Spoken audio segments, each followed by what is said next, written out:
Next last lesson స్వాతంత్రానంతర భారతదేశము నూతన మరియు విభజించబడిన దేశము. ఓకే, 1947 ఆగస్టులో భారతదేశానికి స్వాతంత్రం వచ్చినప్పుడు అనేక పెద్ద సవాళ్ళను ఎదుర్కోవాల్సి వచ్చింది. దేశ విభజన ఫలితంగా పాకిస్తాన్గా మరియు భారతదేశంగా విడిపోయింది కదా. సో దేశ విభజన ఫలితంగా ఇప్పుడు పాకిస్తాన్ అని పిలువబడేటువంటి దేశం నుంచి 80 లక్షల మంది శరణార్థులు భారతదేశంలోకి వచ్చారనమాట. అంటే అటు పోలేక ఇక్కడ ఇట్లా వచ్చేసారనమాట. వారికి ఇండ్లు ఉపాధి అవసరమైనాయి. నాడు స్వదేశీ సంస్థానాల సమస్య ఉంది. దాదాపు 500 స్వదేశీ సంస్థానాలు ఉండేవండి. వాటిని మహారాజులు నవాబులు పరిపాలించేవారు. వాటన్నిటినీ భారతదేశంలో విలీనం చేయడానికి ఒప్పించవలసి వచ్చింది. శరణార్థుల స్వదేశీ సంస్థానాల సమస్యలను తక్షణమే పరిష్కరించాల్సి వచ్చింది. దీర్ఘకాలంలో ప్రజల ఆశలు ఆకాంక్షలను అత్యున్నతంగా నెరవేర్చడానికి దేశం ఒక రాజకీయ వ్యవస్థను ఏర్పరచుకోవాల్సి వచ్చింది. సో ఇక్కడ మనకి ఇదంతా ఏం అవసరం లేదు, జస్ట్ చూసుకుంటే సరిపోతుంది. చిత్రం 1 ఒకటి పిక్చర్ అనేది ఇచ్చారండి మనకి ఇక్కడ. 1948 ఫిబ్రవరి 12న అలహాబాద్లోని త్రివేణి సంగమంలో మహాత్మా గాంధీ చితాభస్మ నిమజ్జనం చేస్తున్నటువంటి దృశ్యం అన్నమాట. ఇక్కడ త్రివేణి సంగమం వద్ద స్వాతంత్రం వచ్చి 6 నెలలకైనా నిండక ముందే దేశం శోకసంద్రంలో మునిగిపోయింది. హిందూ ముస్లింల సామరస్యంగా జీవించాలనే మహాత్మా గాంధీ విశ్వాసంతో విభేదించిన మతోన్మాది అయినటువంటి నాథూరామ్ గాడ్సే చేతిలో 1948 జనవరి 30న గాంధీ గారు హత్య చేయబడ్డారు. ఆ సాయంత్రం ఆల్ ఇండియా రేడియోలో జవహర్లాల్ నెహ్రూ మిత్రురాల మన జీవితాల నుండి వెలుగు దూరమైంది, అంతటా చీకటి అలుముకుంది, మన ప్రియతమ నాయకుడు జాతిపిత ఇక్కడ లేరు అని చెప్పి ప్రకటించడంతో దేశం మొత్తం అనేది దిగ్భ్రాంతికి గురైందని చెప్పచ్చు. సో ఇది మనకు చనిపోయింది ఎప్పుడు అనేది చూసుకుంటే 1948 అండి, జనవరి 30న. ఓకే, ఎవరు చంపారు? నాథూరామ్ గాడ్సే చంపడం జరిగింది. ఇది మనకు సంబంధించి నెక్స్ట్ చూద్దాం. 1947లో భారతదేశం అనేది జనాభాలో చూసినట్టయితే పెద్ద దేశంగా చెప్పచ్చు. ఆనాటి మన జనాభా దాదాపు 34.5 crores ఉండేది. అది కూడా విభజించబడి ఉండింది. ఉన్నత నిమ్న కులాల మధ్య హిందువులు ఇతర మతస్థుల మధ్య విభేదాలు అనేటివి ఉండేవన్నమాట.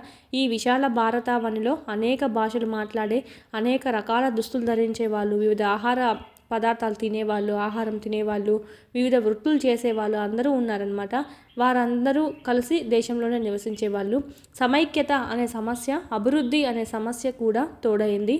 ఈ సమైక్యతగా ఉండాలి అనేటువంటి సమస్యకు అభివృద్ధి అనే సమస్య కూడా తోడైందనమాట. స్వాతంత్రం వచ్చే నాటికి ఎక్కువ మంది భారతీయులు గ్రామాల్లో నివసించేవాళ్ళు. రైతులు, రైతు కూలీలు వ్యవసాయం కోసం ప్రధానంగా ఋతుపవనాలపైన ఆధారపడి వెళ్ళమాట. గ్రామీణ వ్యవసాయేతర ఆర్థిక వ్యవస్థ కూడా అదే విధంగా ఉండింది. పంటలు పండినప్పుడు క్షురకులు, వడ్రంగులు, చేనేత కార్మికులు, ఇతర వృత్తులు వారి సేవలకు కూడా తగిన ప్రతిఫలం లభించేది కాదు. పట్టణ కర్మాగారాల్లో పనిచేసే కార్మికులు తక్కువ విద్య వైద్య సదుపాయాలు కలిగిన కిక్కిరిసిన మురికివాడల్లో నివసించే వాళ్ళనమాట పట్టణాల్లో అయితే. అప్పుడే స్వాతంత్రం పొందిన మన దేశం వ్యవసాయ ఉత్పాదకతను పెంచుతూ, కొత్త పరిశ్రమలను ప్రోత్సహిస్తూ, అధిక ఉపాధిని కల్పిస్తూ జన బాహుళ్యాన్ని దారిద్ర్యం నుంచి విముక్తి చేయాల్సి వచ్చింది. సమైక్యత అభివృద్ధి కలిసి పయనించాయి. మన భారతదేశంలో వివిధ వర్గాల మధ్య విభేదాలు తొలగించకపోతే అవి హింసకు దారితీస్తాయి, సంఘర్షణకు దారితీయవచ్చు. సో ఉన్నత నిమ్న కులాల మధ్య, హిందూ ముస్లింల మధ్య ఘర్షణలు ఏర్పడవచ్చు.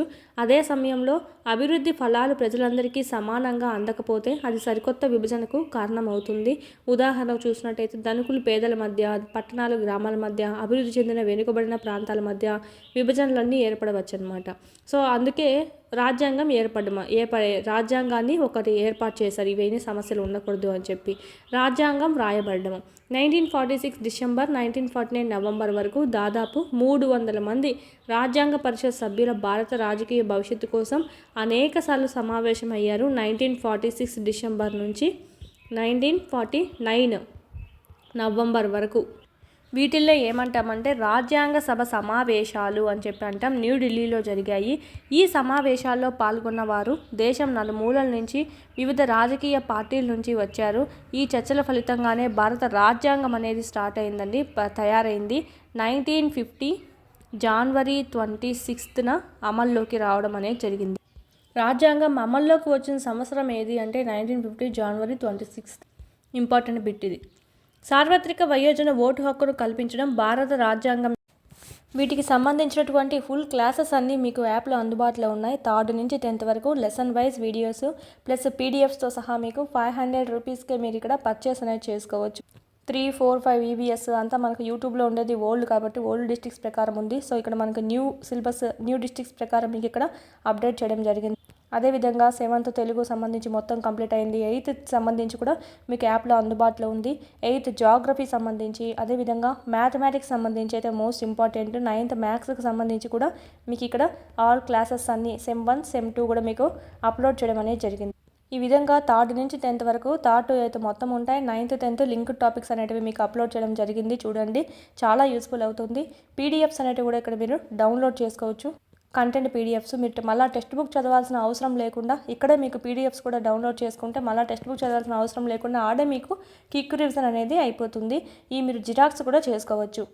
మీరు ఇక్కడ వీడియోస్ అనేటివి డైలీ వింటూ ఉండండి. క్లాస్ వైజ్ లెసన్ వైజ్ ఉన్నాయి. అదేవిధంగా class wise lesson wise exams కూడా ఉన్నాయన్నమాట. ఆల్ సబ్జెక్ట్స్ సంబంధించి ఇక్కడ కూడా మీకు క్లాస్ వైజ్ లెసన్ వైజ్ ఉంటాయి. సో వీడియోస్ వినడము, వీడికొచ్చి ఎగ్జామ్స్ రాసుకోవడం కానీ చేసినట్టయితే ఈజీగా మీరు స్కోర్ అనేది 120 పైన అనేది చెయ్యొచ్చు. 3rd to 8th సంబంధించి లెసన్ వైజ్ ఉంటాయి. 9th 10th ఓకే సైకాలజీ, విద్యా దృక్పథాలు, మెథడాలజీ, జీకే, కరెంట్ అఫైర్స్ ఈ విధంగా ఆల్ సబ్జెక్ట్స్ అనేటివి లెసన్ వైజ్ టెస్టులు కూడా మీకు అందుబాటులో ఉన్నాయి 499 కోర్స్లో. నెక్స్ట్ సైకాలజీకి సంబంధించి అకాడమీ టెక్స్ట్ బుక్ సంబంధించి ఒక వీడియోస్ ప్లస్ పీడిఎఫ్స్ టెస్ట్లు మరియు బిట్స్ యొక్క ఎక్స్ప్లెనేషన్ అంతా మీకు ఇక్కడ వీడియోస్ రూపంలో మీకు అంతా ఇక్కడ అవైలబిలిటీలో ఉంది. పీడిఎఫ్ కూడా మీరు డౌన్లోడ్ చేసుకొని జిరాక్స్ చేసుకోవచ్చు.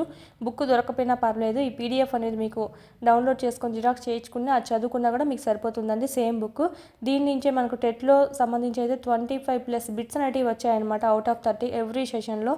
సో సైకాలజీ సంబంధించి మాత్రం ఈ బుక్ను మాత్రం మిస్ చేయొద్దండి. కేవలం 99 రూపీస్కే ఉంది. ఎస్ఎస్ ప్రొడక్షన్స్ కాంపిటేటివ్ హబ్ అని ప్లేస్టోర్ నుంచి డౌన్లోడ్ చేసుకోండి యాప్ అనేది.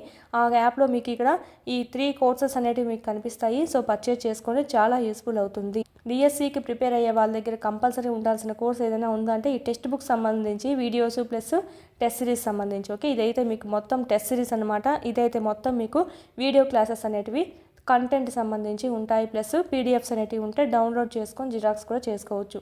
వీటి లింకులన్నీ మీకు కింద డిస్క్రిప్షన్లో ఇవ్వడం జరిగింది. చూడండి, క్లాసెస్ అనేది వినండి.